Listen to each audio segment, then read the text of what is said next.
Before we close out tonight, I would like to piggyback off what our brother Taalik has said, and also address a little bit of the commentary I saw in the chat room. After I do that, brother Taalik, you can bring everything to your closing remarks and just take us out after I do that, okay? All right, definitely. You have time? Yes, I do. Okay.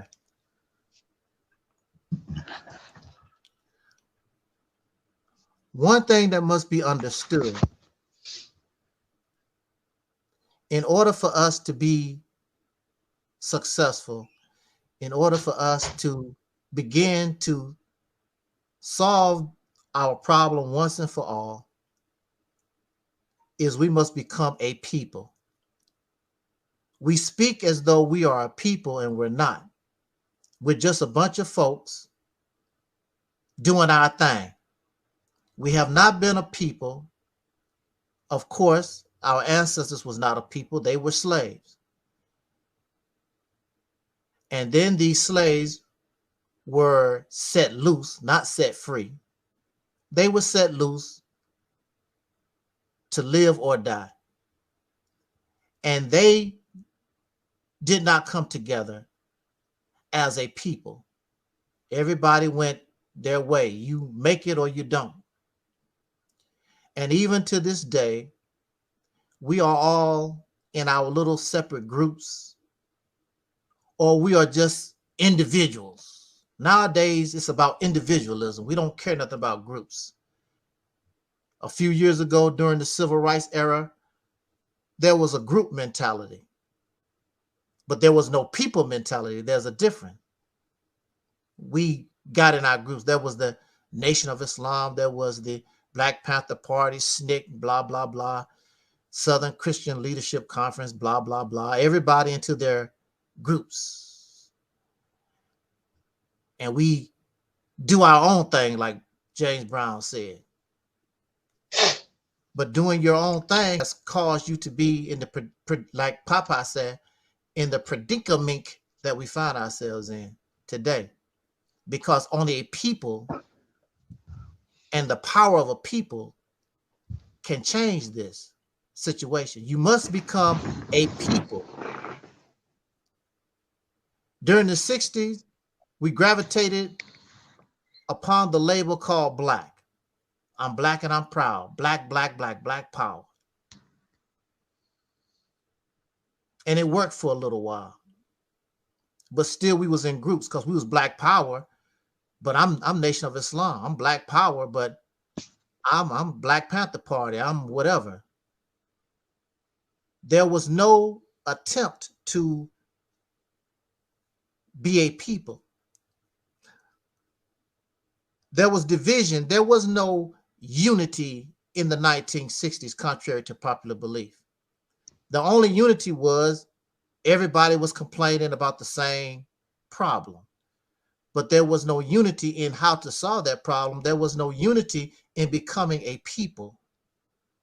You must become a people, because if you don't become a people, then you don't see other persons like yourself. You don't view yourselves as family.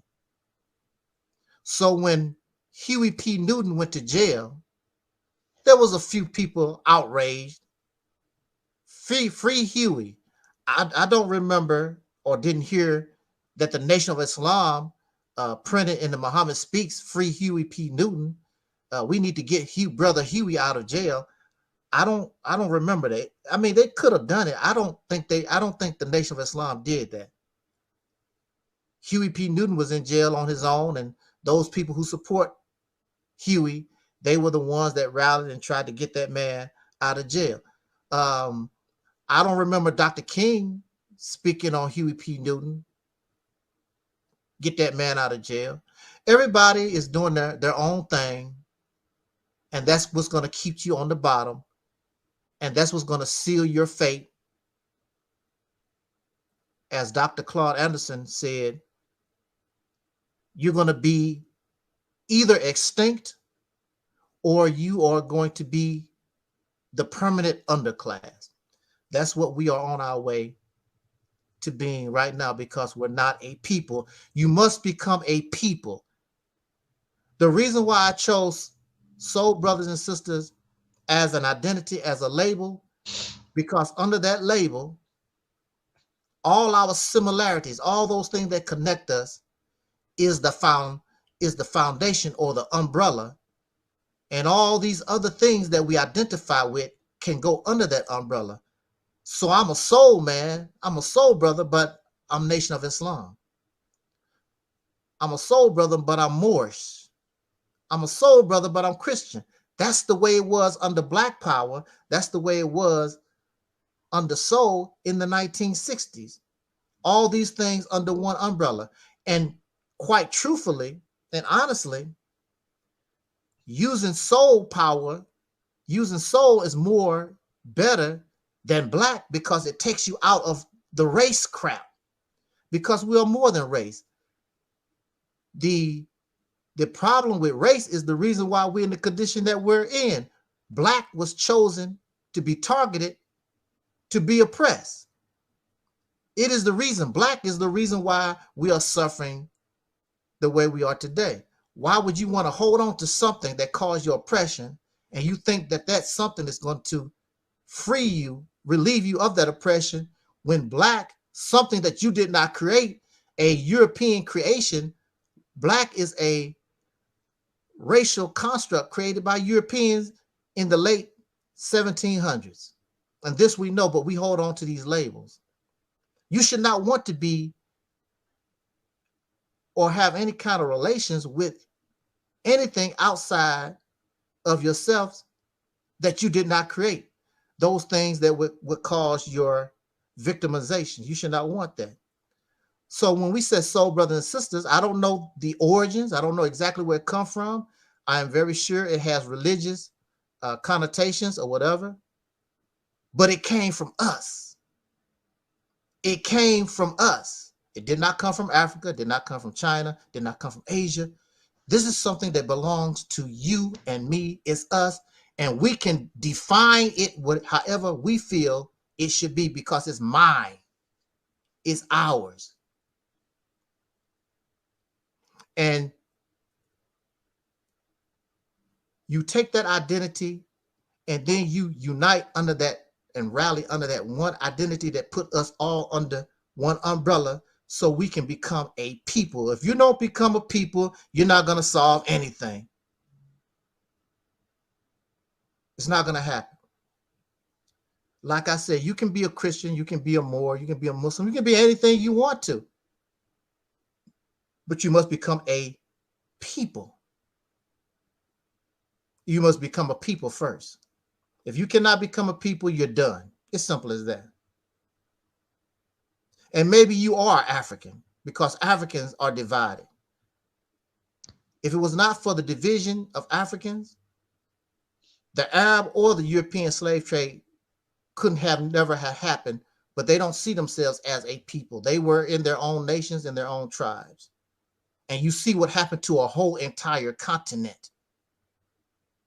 They have fallen, and chances are they will not rise again. So really, this conversation, if you can't become a people, our conversation really is done. We're just waiting on death. This conversation is done. You can feel good, like animals waiting to slaughter. Like I said in one of my last talks with us, Those animals at the slaughterhouse just living their life until it's time for them to die.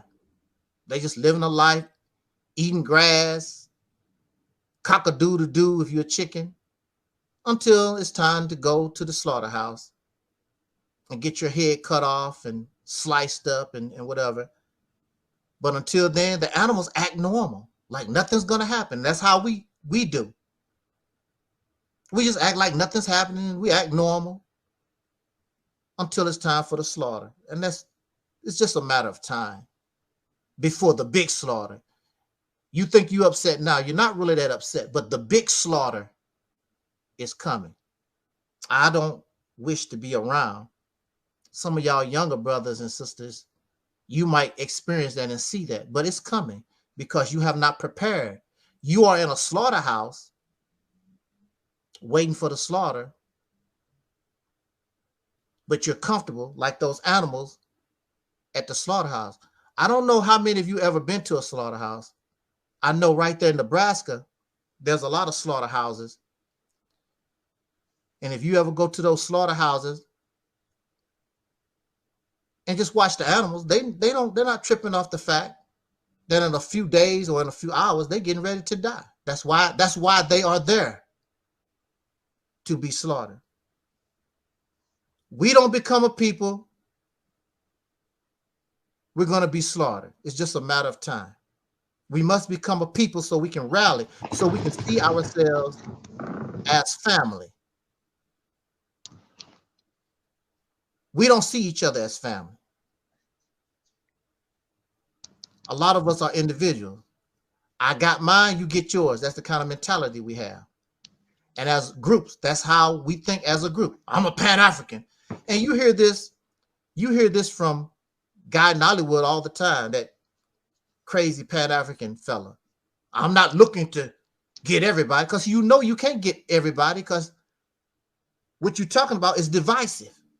All these things, these ideologies and beliefs are very divisive, hateful, nasty.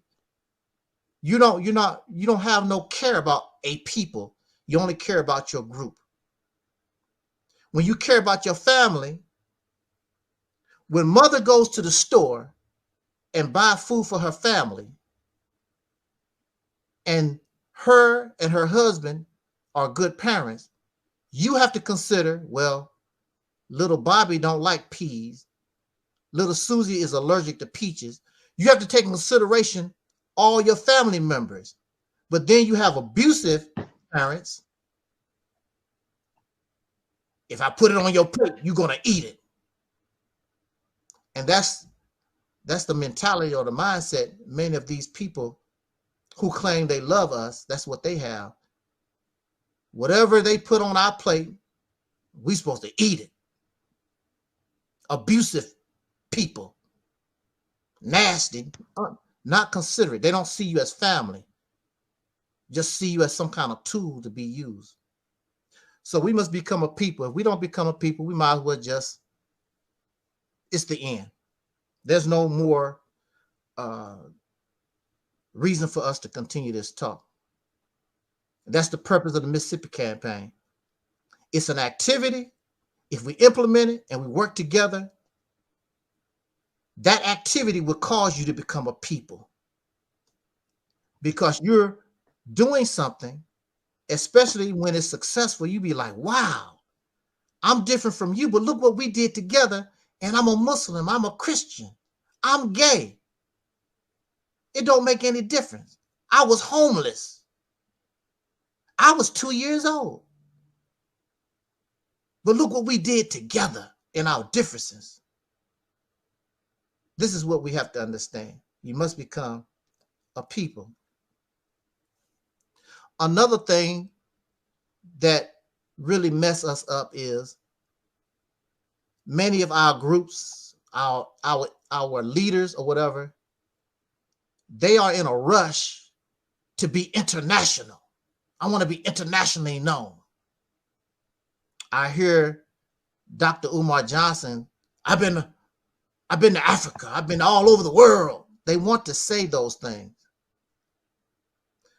You've been all over the world and you're international, but you have not solved your problem at home first.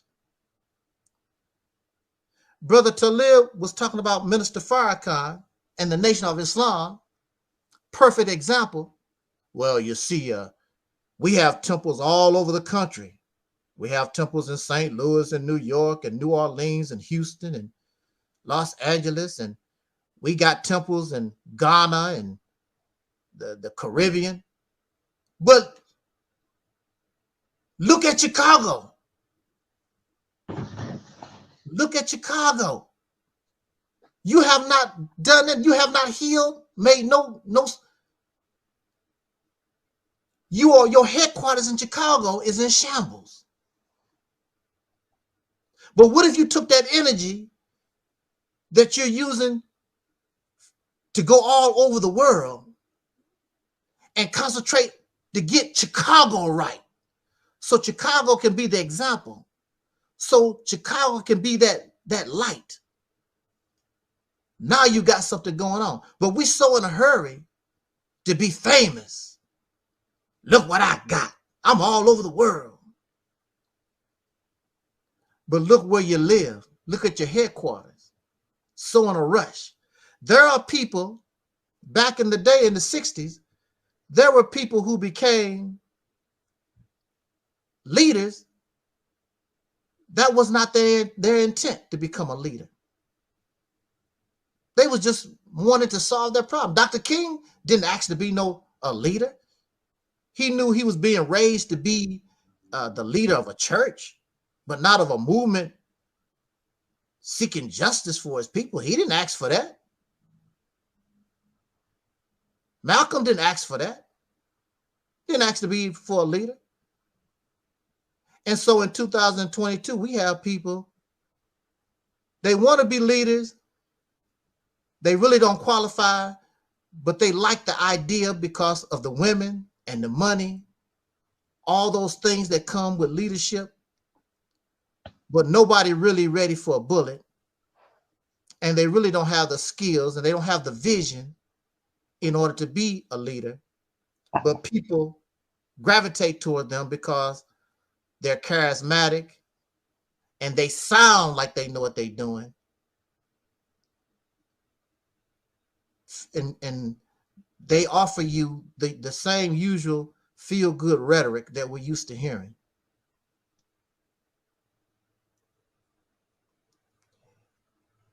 Leadership is not a joke. Many of you have held management positions. Being a manager, being a president of a company is great responsibility. Because everything that goes wrong, when you go to McDonald's and you get a cold fish sandwich, nobody cares about the cashier. You say, can I see the manager? You want to see who's in charge. That's a great responsibility. And see, we don't hold our leaders responsible. How can Louis Farrakhan, just using, not picking on the Nation of Islam, but I'm just using the Nation of Islam as an example. How can Louis Farrakhan get all these thousands of dollars, or these preachers, and nobody's held accountable for nothing? But this is what we do, because we're just looking for feel-good rhetoric. And what has that done for us? It has done absolutely nothing. Brother Taalik was talking about the support that Ukraine is getting from Europe. So my question to the Pan-Africans and all these I love Africa folks, where is your Africa that support us the way these Europeans are supporting Ukraine? Matter of fact, have they ever supported us? I know they would take from us. They would be happy to take your American dollar. They would be happy for you to come and foam at the mouth over them or whatever. They have more than you do. They have resources. They have diamonds, they have gold, uranium, all these different types of things. They don't give us nothing. America is sending millions and millions of dollars to Ukraine right now. And after the war is over, just like Brother Talib said, they got to rebuild. Those people don't have no money to rebuild. Who's going to be sending and giving the money to rebuild Ukraine? Guess what? Our money, because we're taxpayers in America. We are going to help rebuild Ukraine.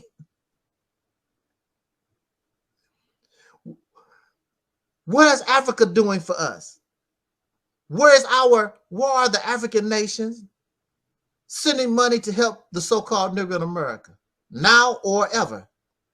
The only thing Africans would do is take. So why should I be head over heels with Africa and Africa? Now I can understand why Ukraine would be in love with America, and which they tripping because that leader is telling Joe Biden, it ain't enough. I want more. I want more. And Joe Biden is like, look, sucker, we got to be careful trying to give you more and more. You're going to cause us to get up, mess around, and cause World War III. That's what it's about. And everybody's going to lose because somebody's going to push that nuclear bomb. The first one that go off is on and popping. It's on and popping. You can see it. Once it gets started, once it gets started, it's on and popping. And I want to say this in my conclusion in response to Brother Steve.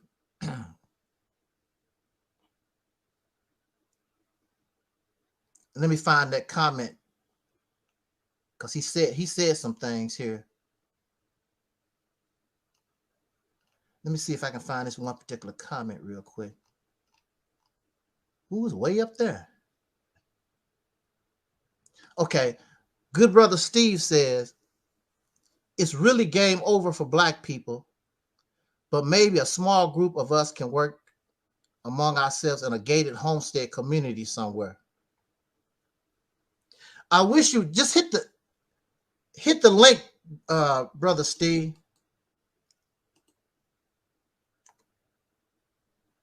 Because I really can't do all this back and forth reading in the chat room. But I will try to address some of this in the chat room.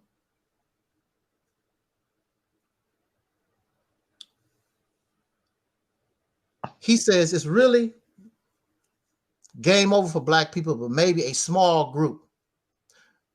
Group is the noun. Small is the adjective.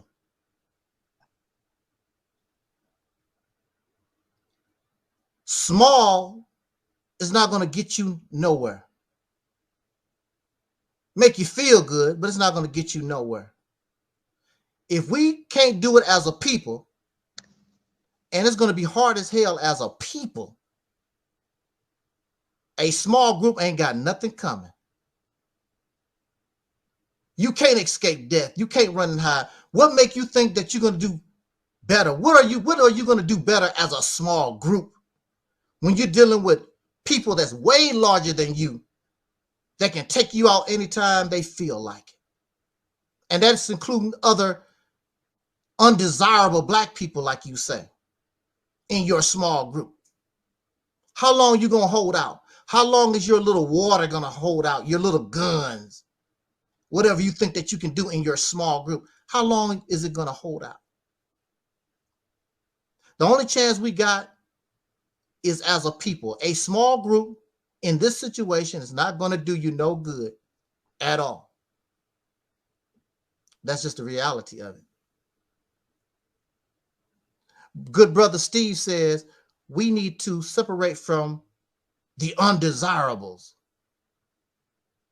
Who are the undesirables? There are people who say that Angel Snubbing Up 7 is an undesirable. Gay people are undesirables. Or is it just the criminal element? Let me tell you something about our brothers and sisters and the criminal element. There's a lot of prejudice and bias against our people. I was locked up. And people that's supposed to be so criminal, and a lot of them was charged with heinous crimes. Nobody is born wanting to be a prostitute. I never heard a little girl, ooh, when I grow up, I want to be a prostitute and I want to be a stripper. Oh, when I grow up, I want to be like Al Capone. Things happen in people's lives. And I think it was Brother Taalik, we talked about this in a prior live stream. People, we was with Brother Denzel. Shout out to our brother Denzel Rogers. A lot of our people come through bad homes, bad parents. They come from bad places and they get caught up in situations. Some people get started because they trying to live. I'm hungry, starving. All of us didn't have good parents. Some of us had no parents. Some of us been on our own since we was 13 or 14 years old. And back in the day, I know when my grandmother and people was growing up, they was leaving home at 10, 11 years old, going around the country.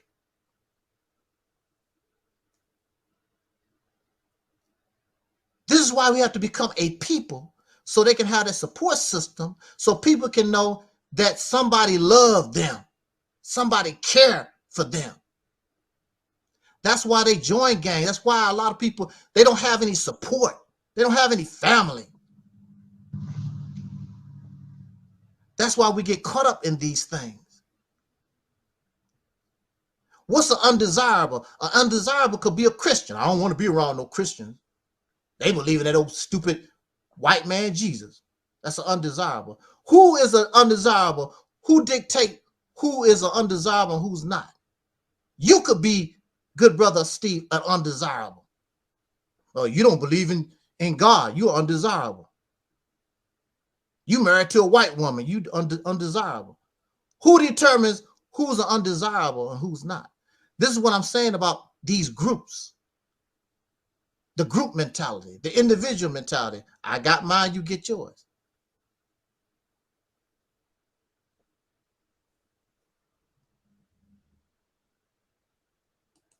Good brother Steve says a small group of us can become a group of people. Again, small. The key word here is small. When you're dealing with a large problem, only a large group can deal with a large problem. A small group cannot deal with a severely large problem. Make you feel better, make you feel good. Well, I ain't like them. I'm not like them Negroes over there. That's our problem. I'm not like them. But again, when the police see you, you're like them. When they blow your brains out, or these race soldiers catch you in the wrong spot and they lynch you,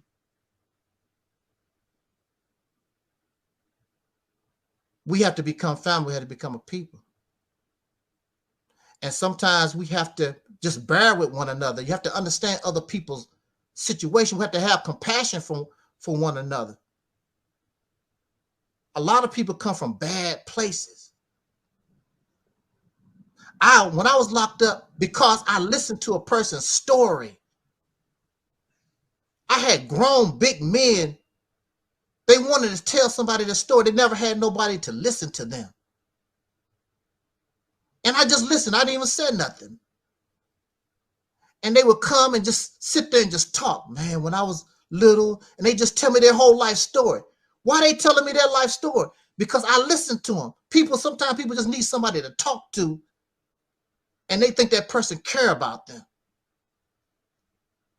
Yeah, these people are murderers. Yeah, they steal. Yeah, some of our people have done some horrific things. But deep down inside, that don't mean that's who they are. We have to have compassion for one another. Understanding. Because everybody wasn't privileged to have a good house, good home. Listen to Brother Taalib's story. Brother Taalib, family problems. He came from a bad place. I would hope that Brother Taalik would begin to write his book. I would really help you to do that. That book, the deacon said he wants you to call it My Journey. I can't read all this, what Brother Steve is saying. Okay, so you think you're going to change the hearts of niggas on Demon Time with Mississippi Campaign? Yes, we can. Yes, we can. Because you have to have a different mindset. You have to have a different attitude. You have to be patient. It's like dealing with sick people. When you are in the hospital and people are vomiting and they can't take a bath and they stinking, you can't go in there, ooh, you stink. Ooh, why you vomit on me? They sick. You have to treat our people. You have to treat yourself. We're sick. Nobody is perfect. You can't be an uppity, bougie Negro because you got it together. Everybody don't have it got together. Everybody don't have $10 in their pocket like you do. Everybody not driving a Mercedes Benz like you do. Everybody can't pay their bills like you do. I remember I used to have that attitude. Well, I can do this. Everybody is not me. Do you know when I was locked up? Out of 100 years, I was the first person that was able to get out of that mental institution without those people's approval. There was many, many people before me. Everybody can't do. They're not in the situation. Most of those people can't hardly read and write, a lot of those people. And a lot of them, because of their mental problem, their drug addiction, they're not in the situation. I never had a problem with drugs addiction or alcohol. My strongest points was reading and writing. I was always a good writer and could read. That put me in a better position so I could accomplish what I accomplished. But many of those people couldn't do it. They was drug addicts, drunks. And some of them did suffer some kind of mental breakdown because they lost their father and couldn't get over it. Or they was in the army, post-traumatic syndrome, things of this nature. We are so selfish and we only think about ourselves, and you're going to get what you get.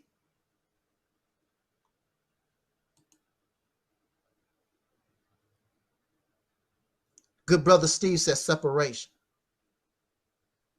I agree with separation when you see that somebody, there's no hope. And they're violent and they're detrimental. I can understand that. But you have to have compassion with a people that's destroyed and we've been in bad shape for over 400 years. Can't base everything on you and where you're at. Just like in our families, we have people that's doing bad in our family. What do you do when you love your family? No matter what they are, you try to help them. You're going to try to help your drug addict cousin and your alcoholic father and your prostitute mama. You want to try to help them to do better. You do that because they're family. But when you don't see nobody as family, oh, that's them niggers. Let me get the hell away from them.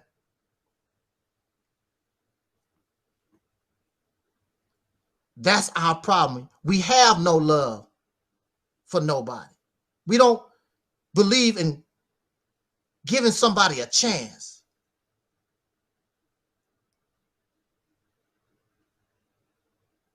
Malcolm X got a chance. He was in prison. You heard Malcolm X's life. Somebody gave him a chance, made him able to change his whole entire life. There's a lot of Malcolm X's out there. The original members of the Nation of Islam, all of them was prostitutes and criminals and drunks, and that's who the original members of the Nation of Islam were. They are an example of what we can do if we were able to do that as a people, instead of judging folks and being bougie and uppity, because that's not you. I used to be that way until I was locked up. When I was locked up, I began to see things a whole lot different. Those people aren't as bad as you may think. They're human beings. And a lot of them have remorse for some of these heinous crimes. Some of them did because they was under the influence of alcohol or drugs, or maybe post-traumatic syndrome or something like that. We have to have compassion and understanding and empathy for others. But if you don't see me as family, then you don't. See, people that see me as family, they say, oh, that's Angel snubbing up 7. He don't believe in God. They just laugh it off. But Angel going to help us do what we need to do. That's family. They ain't gonna be tripping off the fact that I'm talking about I don't care about God and whatever. I don't care about eating pork or whatever. Oh, that's Angel. That's how he is. Family. But when you're a dictator and you're a damn tyrant yourself, and you think you better than somebody, see, that's our problem. We think we better. We have the same attitude and mindset as the oppressor because he's better. So since the white man is better than black folks, they should work for me so I can live a life of leisure. That's all I got to say.